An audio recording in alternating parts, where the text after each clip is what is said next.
Esas proyecciones que hicimos, eso va como anillo al dedo, eso va excelente.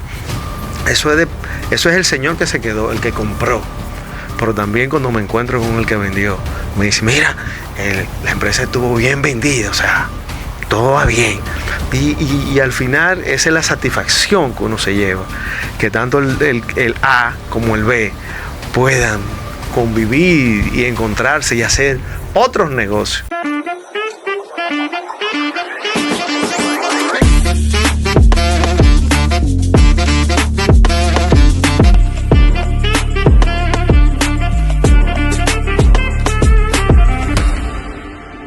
Señores, gracias por permanecer con nosotros. Como les comenté, pues Araujo Infante, José Luis Araujo, por confianza le digo Araujo Infante los apellidos. Sin embargo, es un financiero que por más de 2 décadas ha venido impulsando este mundo financiero en instituciones privilegiadas en las que me ha tocado pues acompañarlo en algunas acciones y él en temas importantes donde ha tenido que afinar ese lapicito.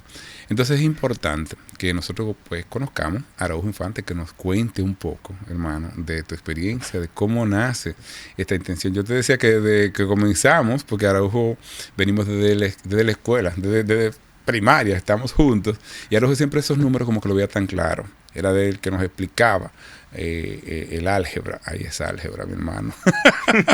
La entendía, se la comía con yuca. Nosotros todavía estamos si tuviéramos que pasarla limpiamente, yo creo que no lo haríamos. Pero sí está, Araujo.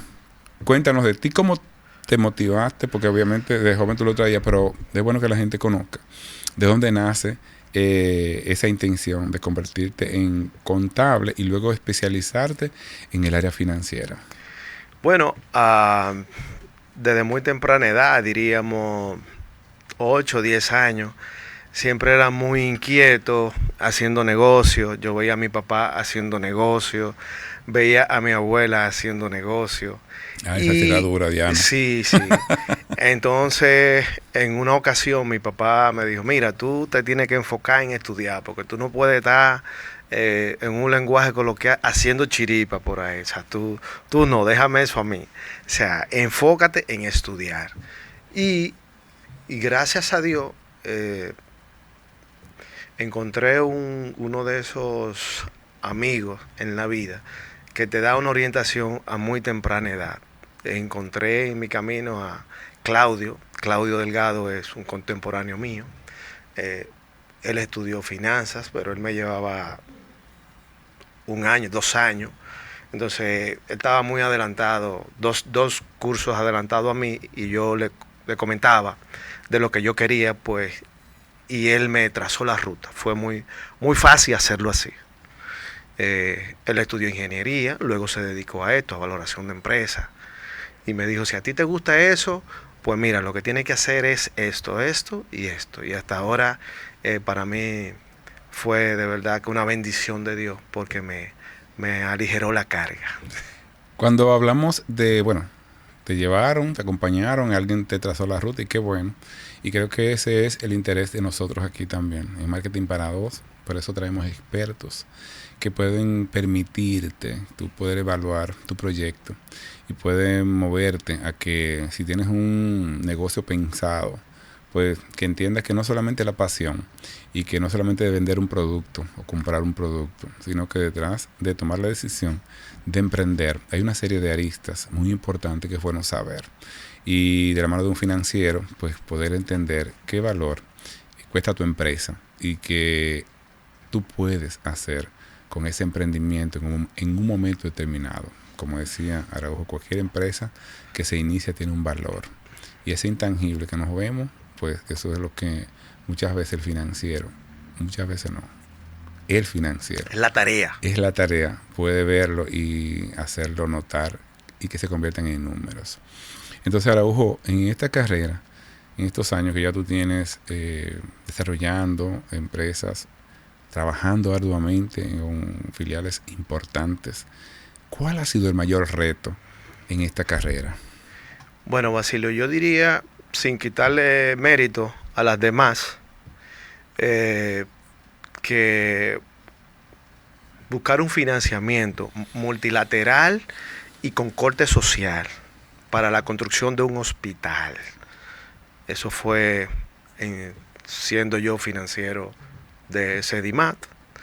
El reto ahí era que, bueno, ¿quién va a prestar todo este dinero? Cuando empezamos a hacer se llama corretaje a nivel local, pues los bancos aquí tenían que ser sindicados, o sea, tenía que agruparlo. Finalmente conseguimos que un banco francés hiciera el financiamiento. Pero ese banco francés venía con una serie de requerimientos.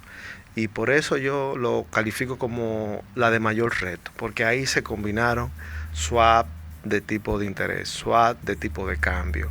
Ahí la valoración jugó un papel determinante, porque decía claramente dónde la empresa generaba valor, cuáles eran las oportunidades claras para el hospital, cuáles eran las oportunidades para el banco, que el banco, como un banco multilateral de corte social, su interés no era financiero, sino su interés era social. Y ahí también se combinó una parte con el gobierno. Es uno de los proyectos, como diríamos, más complejos en los que yo he estado, que está la parte empresarial, la parte social, la parte de gobierno. Gubernamental. Y hoy por hoy ahí está. La parte de salud, que es la parte sí, social. Sí. Ahí está. Pero cuando yo te digo la parte social, porque tenía un componente de dar a la sociedad una cierta cantidad de servicios de salud a cambio del préstamo. Del préstamo. Y conjugar, bueno, entiendo que sí. Por la dimensión del proyecto. ¿Y cuántos años ya hace de eso, Araujo? Bueno, eso fue en el 2011. El hospital está ahí, se construyó, sí. Es una realidad. Y ese es uno de los proyectos que tú dices, mira, que es posible. Obviamente no es fácil, hay un grupo de profesionales capacitados detrás de las dos instituciones o de las tres instituciones que hablan el mismo lenguaje. Sí. Entonces el lenguaje que se hablaba era el lenguaje de los números, y el lenguaje de los números traducido en proyecciones financieras, llámese valoración, porque había que estructurar. Luego de que tú haces el proyecto de valoración, viene el contrato con las cláusulas de compromiso para el banco, compromiso para la empresa, etcétera. Entonces, eso es lo que se construye desde ese modelo, ese modelar el futuro. Confianza. Por eso te mencionaba la palabra confianza ahorita, que aquí lo que estamos hablando es de confianza, de precio y de valor. ¿Qué es lo que está apostando el país? Crear un clima de confianza para los inversionistas ahora en la actualidad. De hecho, sí. Que va muy bien. Sí. Por ejemplo, yo estudié bolsa de valores en el 2002, por ahí, cuando la bolsa de valores era a viva voz. O sea, era una pizarrita y se negociaban única y exclusivamente papeles comerciales. Hoy en día se negocian bonos por muy buena cantidad, bonos de Hacienda, y hay listadas acciones de tres compañías. Esas son un banco y dos empresas que son públicas. Cuando hablamos, tú hablabas que en ese reto que con muchos éxitos superaste, y imagino que el equipo también, mencionabas que había una alianza privada, tripartito, gobierno, tripartito. Entonces, en ese entonces no estaba tan de moda la APP. No había. No había APP. No había. Hoy se están consolidando en el país, ya las APP son una realidad. Sí. De hecho, hay proyectos que ya están, bueno, el presidente anunció en estos días proyectos que ya vienen con esas alianzas público-privadas que hacen que la gente pueda invertir. Sí, son vehículos corporativos para hacer inversiones a gran escala. A gran escala. Construir una carretera,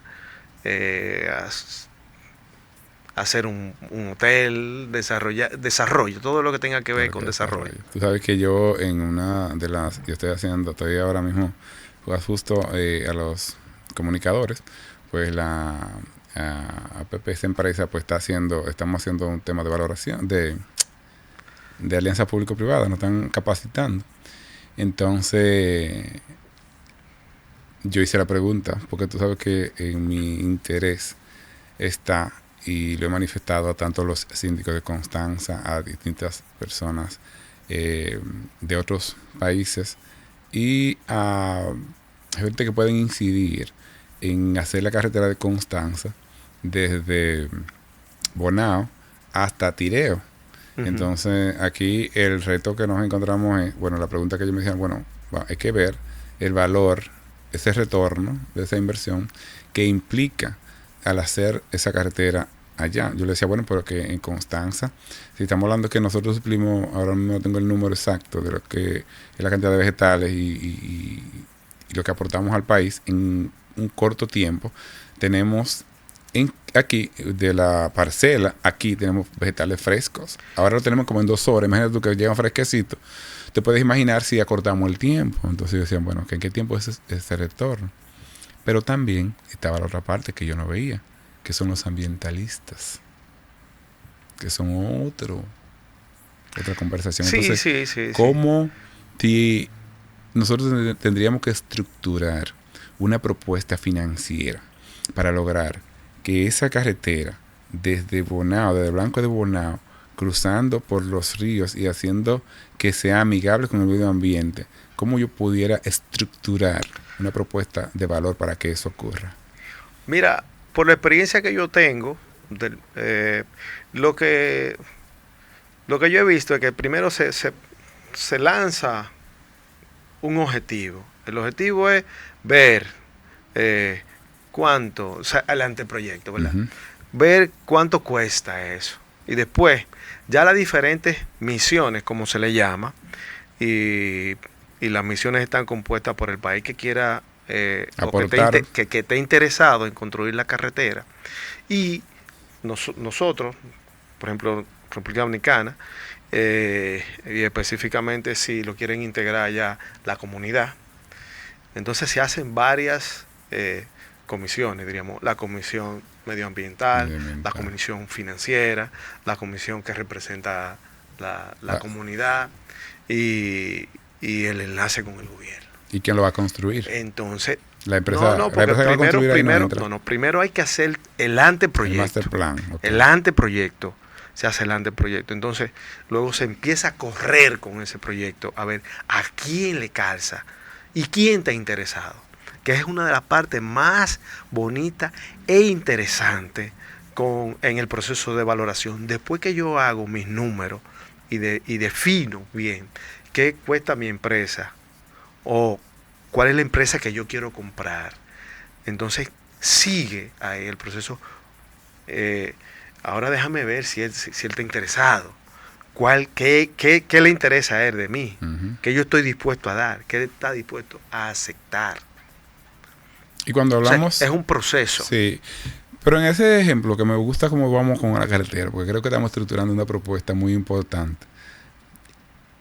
Porque, ya nosotros tenemos el plan, vamos a buscar el inversionista. Otra pregunta que yo le dije a la que está dando la capacitación es que si puede entrar cualquier negociante. Por ejemplo, en el caso de China, sabes que China pudiéramos decir, bueno, vamos a invertir aquí, pero de frente, por todos los temas que tiene China con el gobierno y demás, y todo lo que puede ocurrir, hay un bloqueo, pero si es una alianza público-privada, me dice, no, ahí puede entrar quien sea. Sí, pero lo primero que los proyectos tú no lo haces pensando en quién es, ¿no? Primero tú tienes que hacer el proyecto, que sea atractivo. La viabilidad del proyecto, que no tiene problema con la comunidad, porque tú tienes que demostrarlo. O sea, cuando alguien de por ejemplo, tú mencionaste esa comunidad, puede ser Estados Unidos, o puede ser Inglaterra, o otro país que esté interesado en invertir acá, recibe ese documento, o sea, tiene que ser igual. El Ya. documento tiene que ser igual para para A, para B o para C. O sea, tiene que ser sostenible. Tú tienes que demostrar que es una oportunidad de negocio para cualquier país que quiera venir a realizar eso.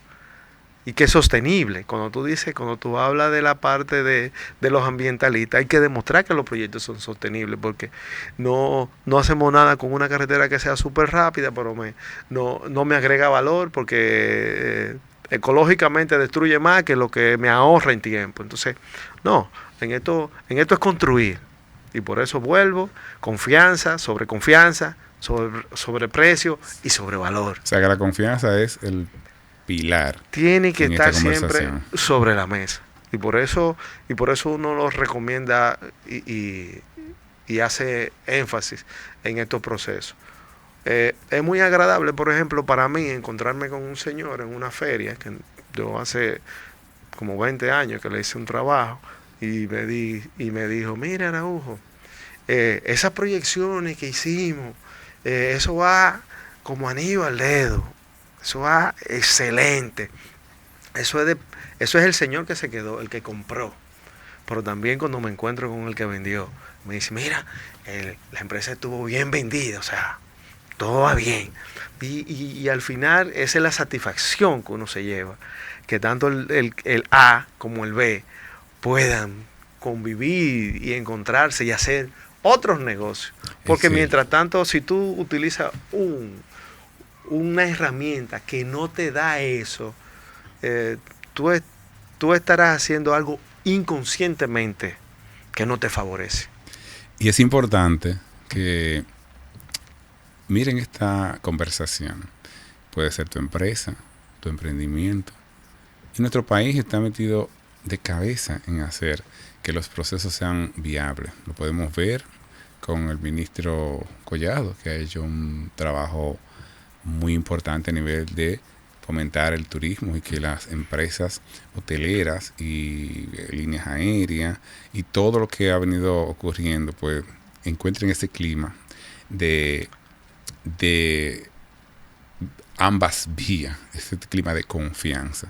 Entonces, permanece con nosotros porque es muy importante lo que viene y es determinante. La pregunta que le voy a hacer a José Luis Araujo Infante, financiero, ya con una experiencia de más de 2 décadas, donde cómo tú puedes evaluar el clima de la valoración de empresas en República Dominicana y Latinoamérica, de si esto ha venido aportando valor y cómo ha evolucionado en el tiempo. Así que permanece con nosotros porque en el próximo